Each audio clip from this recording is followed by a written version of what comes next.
வணக்கம் அன்பர்களே. அஸ்ட்ரோசிரி சேனல் வாயிலாக நான் உங்கள் அஸ்ட்ராலஜர் டாக்டர் சதீஷ். கன்னி ராசி அன்பர்களே, இந்த ஆவணி மாதம் என்ன பலன் எப்படி இருக்கும் அப்படின்னு பார்க்கும்போது உங்க ராசிநாதனான புதன் பகவான் 11ஆம் இடம் என்று சொல்லக்கூடிய லாபஸ்தானத்தில் இருக்கிறது சூப்பர். அப்போ இந்த மாதம் முழுவதும் உங்களுடைய எண்ணங்கள், செயல்கள், சிந்தனைகள் சிறப்பு பெறும். அப்போ உங்க ராசிநாதனோட யார் இணைகிறது அப்படின்னா சுக்கிர பகவான். சுக்கிரனுங்கிறது தனத்தை கொடுக்கக்கூடியவன், பாக்கியத்தை கொடுக்கக்கூடியவன். உங்க ராசிநாதனோட இணைந்து 11ஆம் இடத்தில் இருக்கிறது அற்புதமான ஒரு அமைப்பு. மனதில் சந்தோஷம் தரக்கூடிய சில விஷயங்கள் நடக்கும். எதையெல்லாம் நடக்காது என்று நினைத்து கொண்டிருந்தீர்களோ அது நடக்கக்கூடிய ஒரு அற்புதமான ஒரு மாதம். உங்களுடைய ஆசைகள் நிறைவேறும். உங்க மனசுல சில ஆசைகள் வச்சிருப்பீங்க பாருங்க, அந்த ஆசைகள்ல ஒன்று கண்டிப்பாக நிறைவேறும். அப்ப ராசிநாதன் வலிமையாக இருக்கிறது, புத்திசாலித்தனம் அற்புதமாக இருக்கிறது. உங்களுடைய ஞான அறிவு, படிப்பறிவு, கல்வி அறிவு சிறப்பாக இருக்க போகிறது. பொதுவாக இந்த கன்னிராசி என்பவர்கள் அறிவு மிக்கவர்கள், எல்லா துறையிலும் எல்லா விஷயத்தையும் கற்றுணர்ந்தவர்களாக இருப்பார்கள் பொதுவாக.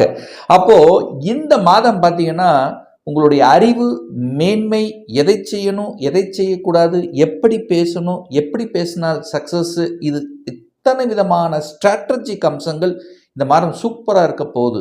ஏன்னா 2ஆம் அதிபதி பேச்சாதிபதியாக இருக்கக்கூடிய சுக்கிரன் லாபஸ்தானத்தில் இருக்கார். தனாதிபதியாக இருக்கக்கூடிய சுக்கிரன் போய் 11ல் உட்கார்ந்து இருக்கார். இப்போ தனத்தை கொடுக்கும். குடும்பம் நன்றாக இருக்க போகுது. குடும்பத்தில் சுப காரியங்களை செய்வீங்க. உங்க வாக்கு இனிமையாக இருக்க போகுது. சுக்கிரன் அழகு அல்லவா? அழகாக பேசக்கூடிய தன்மை, அற்புதமாக இருக்கக்கூடிய தன்மை, அதுவும் குருவும் வேற பார்க்கிறார். அப்போ குரு எங்க பார்க்கிறாரோ அந்த இடத்தை வளர்ப்பார் அப்படின்னு அர்த்தம். குரு பார்த்தால் கோடி நன்மை அப்படின்னு சொல்லுவோம் பார்த்தீங்களா? அது எதுக்கு சொல்றோம்? குரு எங்கெல்லாம் பார்க்கிறாரோ அதை வளர்க்கக்கூடிய அமைப்பு அந்த குருவுக்கு உண்டு. அப்போ 10ஆம் இடத்திலிருந்து 2ஆம் இடத்தை பார்க்கிறார். அப்போ தொழிலின் மூலமாக தன வருவாய் நிச்சயமாக இந்த கன்னிராசி என்பவர்களுக்கு உண்டு. நீங்க எந்த தொழில் வேணா செய்யுங்க. இந்த மாதம் நீங்க எடுத்து பாருங்க, கூட்டி கழிச்சு பாருங்க, கடைசியில் இந்த மாதத்தினுடைய வருமானம் பிளஸ் ஆக தான் இருக்கும். நெகட்டிவ் இருப்பதற்கான வாய்ப்புகள் இல்லை. சார் அப்படி நெகட்டிவ் வருது சார், ஏன் சார் வருது அப்படின்னா நீங்க செக் பண்ணி பாருங்க. உங்க லக்னம் கன்னியாக இருந்து, ராசியாக இருந்து, உங்களுக்கு செவ்வாயினுடைய புத்தி, செவ்வாய் புத்தி நடக்கலாம் அல்லது சனி புத்தி நடக்கலாம். இந்த 2ல் ஏதாவது நடக்கும்போது நிச்சயமா நெகட்டிவ் கொடுக்கும். ஏன்னா உங்களுக்கு ஆகாதவன் அல்லவா? அதாவது கன்னிராசி என்பர்களுக்கு ஆகாதவன் என்று சொல்லக்கூடியவர் செவ்வாய் தான் ஃபர்ஸ்ட். ஏன்னா அவர் 8க்குரியவன், அட்டமாதிபதி. அவர் போய் இந்த மாதம் எங்க இருக்காருன்னா உங்க தலை மேல உட்கார்ந்துருக்கார், உங்க ராசியிலேயே உட்கார்ந்துருக்கார். அப்போ செவ்வாய்ங்கிறது என்ன? கோபம் தான் பட்டைய வரும். எதுக்கெடுத்தாலும் கோபம், ஆக்ரோஷம் வெகுண்டிலும். சனி செவ்வாய் நேருக்கு நேராக பார்க்குது. இது ஒன்று தான் உங்களுக்கு நெகட்டிவ். இந்த கோபத்தையும் ஆக்ரோஷத்தையும் முற்றிலுமாக தவிர்க்கப்பட வேண்டும். கோபத்தால் செய்யக்கூடிய எந்த ஒரு விஷயமும் உங்களுக்கு நன்மை தராது. எல்லா பாசிட்டிவையும் இதை அடிச்சுட்டு போயிட்டே இருக்கும். அப்போது வேலை உண்டு, வேலையில் கோபம் வரும், ஆக்ரோஷத்தை கெடுத்துருவீங்க. ஸோ அது மட்டும் கூடாது அப்படிங்கிறத ஞாபகத்தில் வச்சுங்க. மற்றபடி தனம், குடும்பம், வாக்கு சிறப்பு பெறுகிறது இந்த கோச்சார அமைப்பின்படி. சரி, செவ்வாய் எனக்கு அதிகமாக கோபம் வருது சார், என்ன சார் பண்ணுறது? கோபத்தை குறைக்கணும் சார். அல்லது எனக்கு செவ்வாய் புத்தி நடக்குது சார், கடுமையான மன உளைச்சல் சார், அதிகமான கடன் இருக்குது சார், வம்பு வழக்கு, இந்த மாதிரி நெகட்டிவ் உணர்வுக்குள்ளே போயிட்டுருக்கு. இதற்கு ஒரு வழிபாடு இந்த ஆவணி மாதம் இருக்கா அப்படின்னா அந்த செவ்வாயினுடைய வழிபாடுன்னா முருகப்பெருமான் தான். அதில் எந்த மாற்று கருத்து இல்லை. ஆனால் இந்த மாதம் பார்த்தீங்கன்னா செவ்வாய் பகவானுடைய பிறந்த நாள் வருகிறது. அதாவது ஜெயந்தி என்னைக்கு வருது? ஆவணி மாதம் 9ஆம் தேதி 25/8/2025 சண்டே வருது. அன்னைக்கு நவ கிரகத்தில் இருக்கக்கூடிய செவ்வாய் பகவானுக்கு சிகப்பு நிற வஸ்திரத்தை அணிவித்து 9 நெய் விளக்கு போட்டு வழிபாடு எடுத்துக்கிட்டிங்கன்னா நிச்சயமாக உங்கள் கடன், நோய், பகையிலிருந்து விடுதலை கிடைக்குங்கிறதுல மாற்று கருத்தே கிடையாது.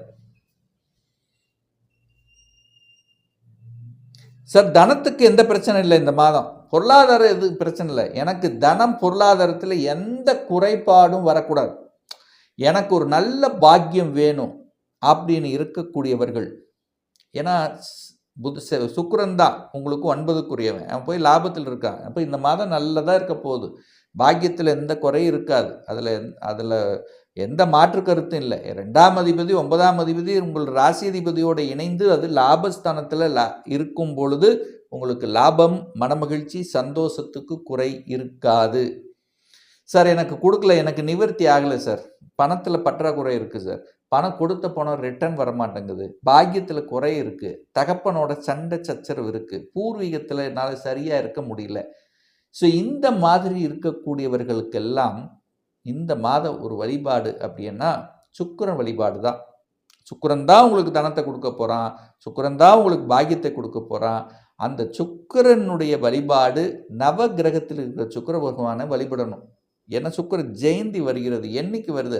ஆவணி மாதம் 31ஆம் தேதி 16/9/2025 செவ்வாய்க்கிழமை என்று சுக்கிர பகவான் ஜெயந்தி. அன்றைய தினம் நவ கிரகத்தில் இருக்கக்கூடிய சுக்கிர பகவானுக்கு அதாவது வெண்பட்டு வஸ்திரத்தை அணிவித்து 6 நெய்விளக்கு ஏற்றி நீங்கள் வழிபாடு எடுத்துக்கிட்டீங்கன்னா தனம், குடும்பம், வாக்கு சார்ந்த பாக்கியத்தில் இருந்து வந்த குறைபாடுகளுக்கு நிவர்த்திக்குண்டான ஒரு நல்ல பரிகாரமாக நீங்கள் எடுத்துக்கொள்ளலாம். 4ஆம் இடத்து அதிபதியான குரு பகவான் 4ஆம் இடத்தை பார்க்குது. சூப்பரான அமைப்பு. சுகஸ்தானாதிபதி சுகஸ்தானத்தை பார்த்து கொண்டிருக்கிறது. அப்போ குரு 4ஆம் இடத்தை பார்க்கிறார், தன் வீட்டை தானே பார்த்து வலுப்படுத்துகிறது. ஸோ இந்த ஆவணி மாதம் வாங்கலாமா சார்? நிலம், இடம், வீடு, வண்டி, வாகனம் இதெல்லாம் வாங்குறதுக்கு உகந்ததா? 100% உகந்தது. ஏன்னா குரு தான் உங்களுக்கு சுகத்தை கொடுக்கக்கூடியவன், சுகாதிபதி. ஸோ அவன் போய் கரெக்டாக 4ஆம் இடத்தையே பார்க்குறார். அப்போது அசையும் அசையா சொத்துக்கள், வீடு வாங்கலாம் அல்லது வீட்டை ஆல்டர் பண்ணலாம், வீட்டை சம்பந்தப்பட்ட விஷயங்கள், வாகனம், புதிய வாகனங்கள் வாங்குவது.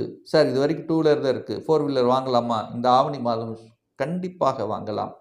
அல்லது வாகனம் அடுத்த லெவலுக்கு, அடுத்த பரிணாமத்துக்கு புது வாகனம், ஏதோ ஒரு வாகனத்தை வாங்கக்கூடிய அமைப்புகள் இதெல்லாமே சிறப்பு இருக்குது. ஏன்னா காரகிரகமான சுக்கிரன் நல்லா இருக்கார். சுக்கிரன் உங்கள் ராசி அதிபதி. ஸோ அந்த எண்ணத்தை தூண்டக்கூடிய வகையில் இந்த மாதம் உங்களுக்கு இருக்குது.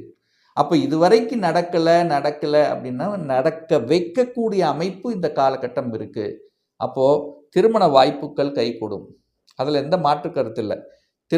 திருமணம் சார்ந்த சுப காரியங்கள், கூட்டாளிகள், கூட்டு தொழில் செய்வது, ஸோ இதெல்லாம் இந்த எண்ண ஓட்டங்களை நிச்சயமாக கொடுக்கும். ஆனால் கூட்டு தொழில் செய்வதற்கு கொடுப்பினை இருக்கா இல்லையாங்கிறது உங்கள் சுயஜாதகம் பார்த்துக்குங்க.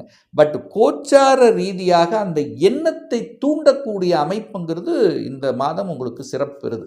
அதில் எந்த மாற்று கருத்தும் இல்லை. சார் இன்னும் வாங்க முடியல, வாங்கணும்னு ஆசைப்படுறேன், அதுக்கு ஏதாவது ஒரு பரிகாரம், ஏதாவது வழிபாடு இந்த ஆவணியில் இருக்கான்னு கேட்டால் நிச்சயமாக உண்டு. குரு ஜெயந்தி வருகிறது, குரு பிறந்த நாள். குருவை குளிர்ச்சியடைய வைக்கிறீங்க, குருவை சந்தோஷம், பிறந்த நாள் அன்னைக்கு நீங்கள் என்ன கேட்டாலும் அது கண்டிப்பாக கொடுக்கும். அதாவது ஒரு மகிழ்ச்சியோட சந்தோஷமாக கொடுக்குங்கிறத அமைப்பு. அதனால் நவ கிரகத்தில் எந்த கிரகத்தினுடைய ஜெயந்தி வருகிறதோ அன்றைய நாளில் சென்று நீங்கள் வழிபடுவது நிச்சயமாக உங்களுக்கு நன்மை தரும். அந்த கிரகத்தினுடைய தோஷங்கள் உங்களுக்கு நிச்சயம் விலகும். ஸோ அந்த வகையில் பார்க்கும்போது குரு ஜெயந்தி வருகிறது. என்றைக்கு வருகிறது? ஆவணி மாதம் 19ஆம் தேதி 4/9/2025 வியாழக்கிழமை வருது குரு ஜெயந்தி. அப்போ நவ கிரகத்தில் இருக்கக்கூடிய குரு பகவானுக்கு மஞ்சள் நிற வஸ்திரம், ஏன்னா குருவுக்கு உகந்தது மஞ்சள் கலர். ஸோ மஞ்சள் நிற வஸ்திரத்தை அணிவித்து குருவுக்கு, அதாவது குருன்னா 3, அந்த 3 நெய்விளக்கு, சுத்தமான நெய்விளக்கு ஏற்றி நீங்கள் வழிபாடு எடுத்துக்கொண்டால் அந்த குரு சுப காரியங்கள் நடக்கும். அசையும் அசையா சொத்துக்கள், திருமணம் சார்ந்த விஷயங்கள், கணவன் மனைவிக்குள்ள ஒரு நல்ல இணக்கங்கள் நிச்சயமாக இந்த கன்னிராசி என்பவர்களுக்கு ஏற்படுத்தும். அதில் எந்த மாற்று கருத்தும் கிடையாது. குழந்தைகள், அடுத்து நீங்கள் கேட்டிங்கன்னா குழந்தைகள் எப்படி சார் இருப்பாங்க இந்த மாதம்? நல்லா இருக்க போகிறாங்க. 5க்குரியவன் 7ல் போயிருக்கு. அன்பு, பாசம், காதல், நேசம் இயல்பாகவே வரும். குழந்தைகள் நன்றாக படிக்கக்கூடிய சூழ்நிலை சந்தர்ப்பங்களை உருவாக்கும்.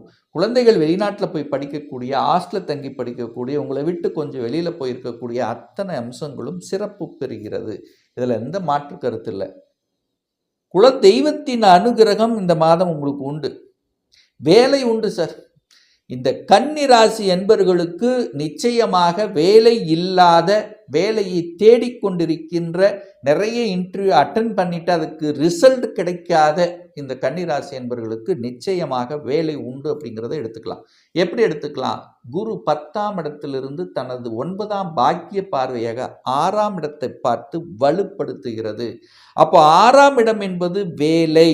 அந்த வேலையை வலுப்படுத்துது, உங்களை ஸ்ட்ராங் ஆக்குதுன்னு அர்த்தம். அப்போ வேலை உண்டுன்னு அர்த்தம். வருமானம் கிடைக்கணும். ஏன்னா 2க்குரியவன் 11ல் போய் உட்கார்ந்துருக்கான். அப்போ உங்களுக்கு ஏதாவது ரூபத்தில் உங்களுக்கு வருமானம் வரணும். அப்போ வேலை உண்டு அப்படிங்கிற அமைப்புங்கிறது சிறப்பு பெறுகிறது இந்த கன்னி ராசி என்பவர்களுக்கு. அப்போ திடீர்னு இடமாற்றம், ப்ரமோஷன் இந்த மாதிரி நடக்கலை, ஒரு 3 மாதம் ஆச்சு பெண்டிங், எனக்கு வரணும் அரசாங்க ரீதியில். ஏன்னா சூரியனும் வலுவாக இருக்க, அரசாங்கத்தில் இருக்கின்றவர்களுக்கு திடீர் இடமாற்றம், ப்ரொமோஷன் உண்டு. அந்த என்ன வேலை சார்ந்த விஷயத்தில் அடிஷனல் ரெஸ்பான்சிபிலிட்டி உண்டு. ஸோ இந்த மாதிரி நல்ல நல்ல விஷயங்கள் நடக்கக்கூடிய ஒரு நல்ல மாதமாக இந்த கன்னிக்கு அமையும் என்று சொன்னால் அது மிகையாகாது.